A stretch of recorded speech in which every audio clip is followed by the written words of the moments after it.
예,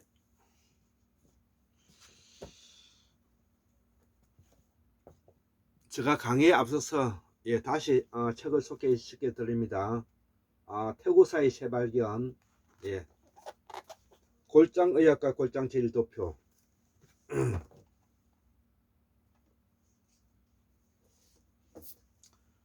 송시열과 그들의 나라,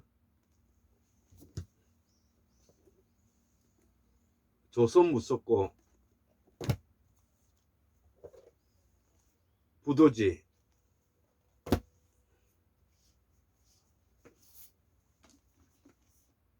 우리말과 범어 사전, 종합 실담학 개론,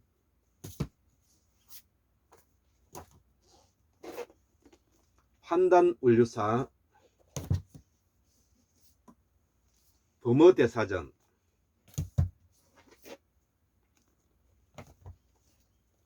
한민족사, 환단고기,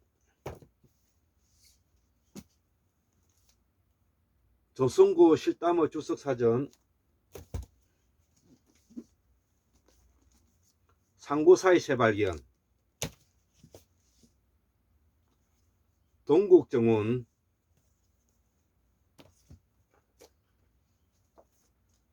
문자로 나타난 하나님.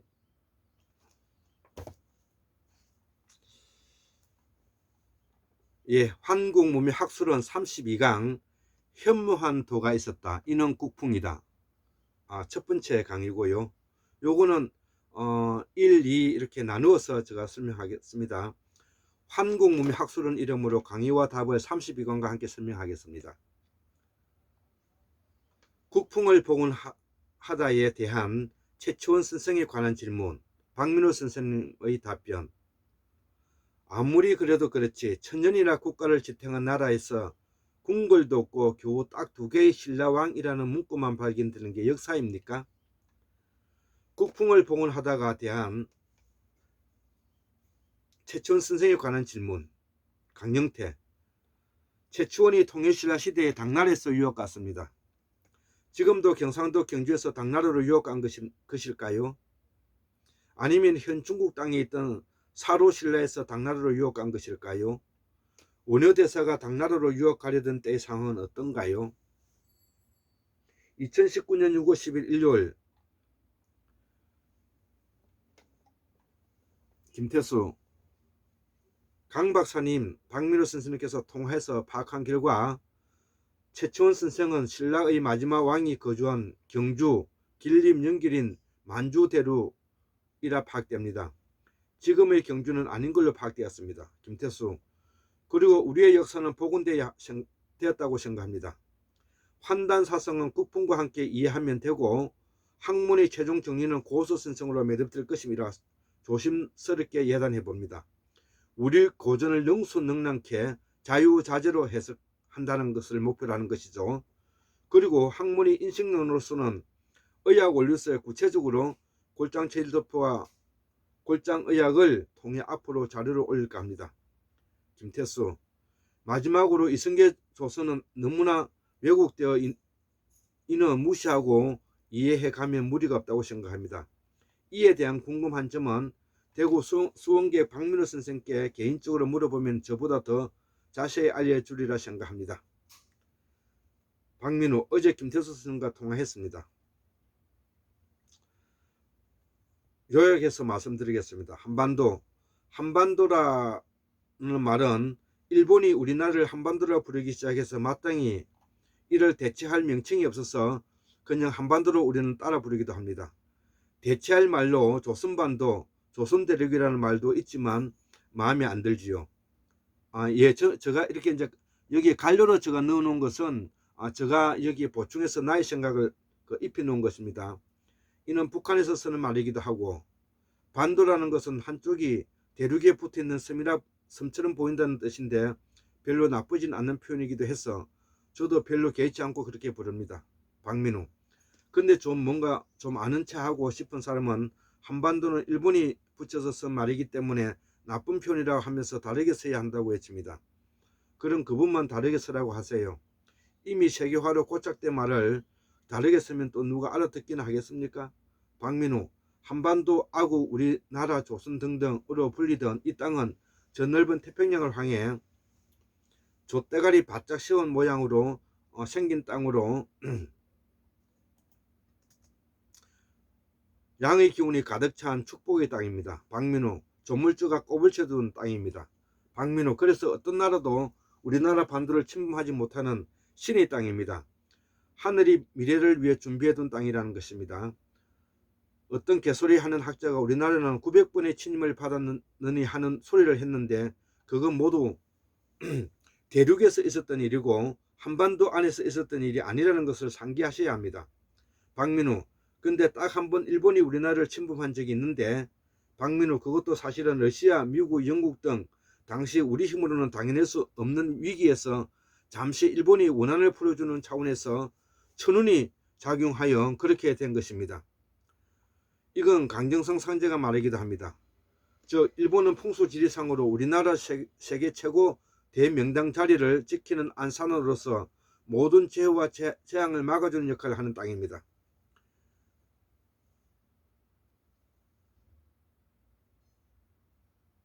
지금 우리가 듣기에는 기분이 좋지 않는 이야기이겠지만 이건 내 말도 아니고 강정산 상제의 말인데, 강정산은 조선 말의 대학자이시고 신의 경지에 오른 도인이십니다.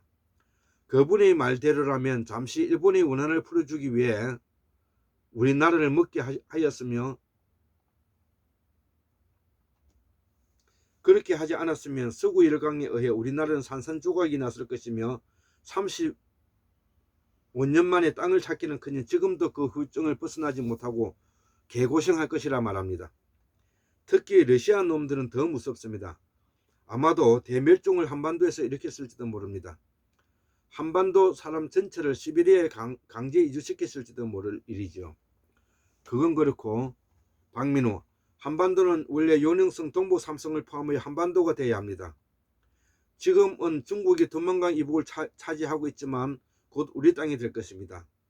당국 시대는 말할 것도 없이 한반도는 당국이 땅이고 청구 대륙을 총지휘하는 군자가 살던 땅이었습니다. 박민우, 지금의 요능성에 방장 영주가 있었고 지금의 발해만이 옛날에 복례가 있었던 땅인데 순물되었지요. 박민우, 신라로 넘어오면 당국이 아무리 쪼그라들어도 한반도 안으로 쪼그라들지는 않았습니다. 박민우, 요능성 동부 삼성을 그대로 안고 신라 고구려에 바톤을 넘겼습니다. 박민우, 그 만주불판에서 백제가 남쪽으로 내려와 하남성에서 먼저 십제를 세웠다가 나라의 강력을 더 넓히 백제가 되었습니다. 박민우, 대륙의 동부 남부입니다. 그곳이 백제였습니다. 박민우, 신라는 계속 두만강 이북에서 나라를 이룩했으니 고구려 신라 백제가 포진해서 한반도로 어떤 외국의 군대 들어오지 못하는 상국이 지키고 있는 형국이었습니다. 박민우, 그래서 한 번도 한반도로 외국의 군인이 쳐들어오지 못하는 땅으로 남았습니다. 박민우, 우리가 900 몇 번의 침략을 당했다는 말은 뒤집어서 보면 900 몇 번의 침략을 받았는데도 망하지 않고 다 막아냈다는 세계 전쟁사에서 유일하게 저력이 있는 나라입니다. 박민우, 어떤 나라가 900번 침략 당해서 안 망하고 살아남았겠습니까? 900번 침략받는 동안 도대체 몇 천년의 세월이 흘러갔으니까 그렇게 오랜 동안 존재한 나라가 있습니까? 박민우, 필연적으로 동부 삼소가 요령성은 우리 땅이 될 것입니다. 박민우, 신라가 그곳에 있었습니다. 최치원이 그곳에서 당나라로 유학 갔습니다. 최치원은 가야산으로 들어가 신선이 되었다고 하는데 그 가야산이 지금이 경남 합천 맞습니다. 박민우, 근데 묘하게도 한반도에는 소국들이 많았습니다. 박민우, 그게 다 신라 또는 백제, 대륙 백제를 사칭하는 가짜 왕들이 설령 말해서 지방 대지주 정도 소국의 왕 또는 신라 백제에서 파견된 귀족 왕족들이 궁성도 없이 대저택에서 왕노릇하며 그런 행국의 땅이었습니다. 환단월서 박민우, 전쟁도 없었어요. 평화로운 한반도였습니다. 지금의 한반도 경주 유적은 그 옛날 흉노 또는 고구려 말갈 계통의 기마적인 남아에서 시험 무덤들입니다. 박민우, 신라라고는 아무런 상관이 없습니다. 이미 답은 드렸는데 신라는 요능성 동부 삼성에 있었다고요. 그들이 망하고 귀족들이 남하해서 지금의 경주에 정착하게 된 것입니다. 그 후 역사 왜곡이 바로 시작됩니다. 예, 박민우. 박흑께서는 퉁구석의 말, 석탈에는 아이누의 말, 기말지는 흉노. 왜 신라왕이 여러 번 바뀝니까? 그것도 외부 이주 세력에 의해서 왕자가 교체된 것을 아주 선량으로 하는 미덕으로 박석김이 돌아가면서 했다고 하잖아요. 박민우. 그중 하나 석탈에는 동남아시아 스리랑카에서 배 타고 울산이나 경주 포항 쪽으로 들어온 이민족입니다. 아이누의 말 사용. 박민우. 4, 5세기 해양 항해술이 어마어마하게 발전해서 동남아시아에서 뿐만 아니라 이란에서도 배를 타고 울산까지 왔을 정도이다. 박민우. 그런데 그 땅에는 신라왕은 없었고 자칭 신라왕이라고 하는 가짜왕이 있었던 것입니다. 김태수. 그럼 우리가 박민우 선생님 글을 재정립하기 위해서는 우리의 뿌리 사상을 필요로 합니다. 그 뿌리가 무엇일까요? 바로 현만도가 있었다. 이는 북풍인데 이는 풍교이다. 풍교는 생명의 호흡을 불어넣는 태장사상이기에 이를 북극성 신앙이다. 이를 창조주의의 유불선도의 야외사상이 우리에겐 그대로 현만도 안에 있는 것이다. 계속 공부하다가 보니까 우리의 고대사 고구려 백제 신라의 의문점이 다 풀립니다. 간료한 내용은 제가 첨가해 가고 있습니다. 박민우. 최근 칼자루에 이사지왕이라는 글자가 나왔는데 신라왕 중에 이사부는 있어도 이사와 이사지왕은 없습니다. 박민우. 울진 성유굴에 신라왕이 다녀갔다고 명문이 나왔다는 것도 딱 한 개뿐인 아닌 신라 봉평비도 있군요. 모두 가짜왕이지만 아무리 그래도 그렇지 천년이나 국가를 지탱한 나라에 궁궐도 없고 겨우 딱 2개의 신라왕이라는 문구만 발견되는 게 역사입니까? 천년이 넘는 나라가 어떻게 하늘로 날아갔단 말입니까? 공중분해 되었습니까? 이 땅에 조선의 흔적만 있을 뿐입니다. 고구려 백제 신라의 흔적은 없습니다. 고려 또는 신라와 비슷한 길을 걸어왔는데 김태수. 스페인의 고서 선생의 말에 의하면 우리의 그린 한자와 훈민적임이 정음이 우리의 고유한 훈과 음을 다 버렸기 때문에 우린 이를 누군가 복원해야 할 것이다. 그리고 학문을 자기적으로 추론할 것이 아니라 의월에 맞춰 합리성과 객관성과 국제성에 맞게 학문을 해야 할 것이다. 지금 읽어봐도 수원교육 박민우 선생님이 가르치면 대단합니다. 박민우. 그건 다음에 이야기하기로 하고 박민우. 마지막으로 경순왕이 고려 왕건에게 나라를 넘긴 이야기를 하겠습니다. 74,140년 1958년 2021년 6월 24일 목요일 골장 김태수 두 손으로 올립니다. 예, 감사합니다.